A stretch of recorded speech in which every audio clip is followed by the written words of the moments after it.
Hello students, आपका lecture number 9 का part 2 में कंटिन्यू में आपका स्वागत है। और आज के पार्ट में हम लैक्टेशन पीरियड एंड पार्चुरेशन के बारे में पढ़ेंगे। तो उसे जानने से पहले ये जान लेते हैं कि जो 9 मंथ्स का पीरियड होता है वो गैस्टेशन पीरियड होता है और उसके बाद का पीरियड होता है पार्चुरेशन। पार्चुरेशन होती कैसे है? आप मान लीजिए हमारा पिट्यूटरी ग्लैंड है, उससे हमारा एक ऑक्सीटोसिन हार्मोन रिलीज होता है। जो ऑक्सीटोसिन हार्मोन रिलीज होता है वही हेल्प करता है हमारा पार्चुरेशन में।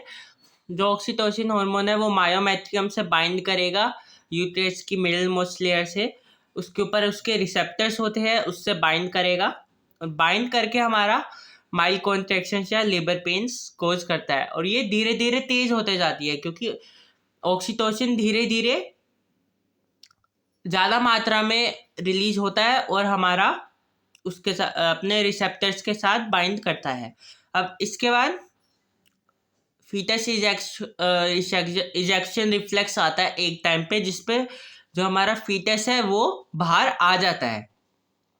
इजेक्शन करने के बाद आप मान लीजिए ये हमारा लैक्टेशन पीरियड में चले जाता है। और लैक्टेशन पीरियड में जाने से पहले जो हमारा ये प्लेसेंटा है, प्लेसेंटा का बाहर निकलना जरूरी होता है मदर से, वरना वो टॉक्सिसिटी कोज करता है।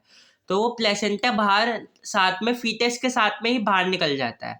और जो फीटस है उसके आप मान लीजिए अंदर होता है ना, वो बेबी बाहर आके रोना भी चाहिए क्योंकि जैसे ही बाहर आता है उसके लंग्स ओपन होते हैं, इन्फ्लेट होते हैं और ऑक्सीजन अपने आप अंदर जाती है। क्योंकि वो जिस टाइम फीमेल के अंदर होता है उस टाइम उसके लंग्स डेवलप नहीं होते और वो ऑक्सीजन सिर्फ मदर से ले सकते हैं। उस टाइम बाहर आने के बाद रोता इसलिए क्योंकि उसे ऑक्सीजन मिलती है और उसके लंग्स इन्फ्लेट होने स्टार्ट हो जाते हैं।